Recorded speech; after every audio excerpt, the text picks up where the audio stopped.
äge kogemus kohtuda siis nende inimestega, kes nii võimekad ja andekad ja ilusad ja toredad. Trupp on sunnitud olema ühes ja samas ruumis või situatsioonis koos. Siis sünnivad paljud asjad. Mitte nii, et ainult proovis on. Aga nad rääkisid ka seda, et neil ongi väga nagu ühtne trupp võib-olla sellepärast, et nad kogu kambaga alustasid samal hetkel, et ühe Hermannis võttiski noore teatrikooli lõpetanud kundi 20 aastat tagasi, et on nüüd selle seltskonnaga nüüd järjest kogu aeg teatrit teinud, vist oli paar üksikut, kes olid nooremad lisandunud. Now our theatre company is, let's face reality, it's middle age actors company, and mostly they are between 40-50 years old.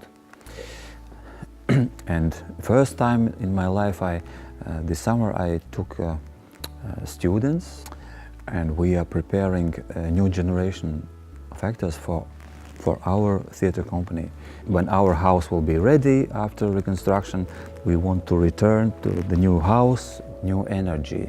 Ma küsisin, et kas sa karakterit alustad peast või jalgadest. Ma küsisin sellelt põhimehelt, kes seda teenrit mängis, ja siis sellelt, kes tagurpidi viltu oli.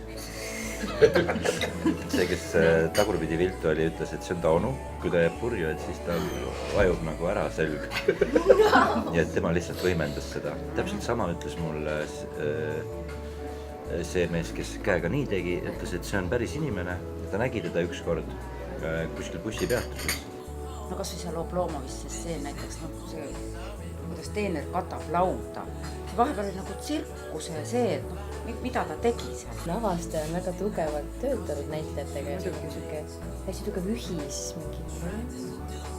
Oleme vaadanud Läti armastust, reedel, eile vaatasime Oblomovit ja täna meid ootab siis kolmas tükk, mis on kõik meil ka siis detsembrikuises Talve unenäo festivalil ja täna vaatame siis Musta piima.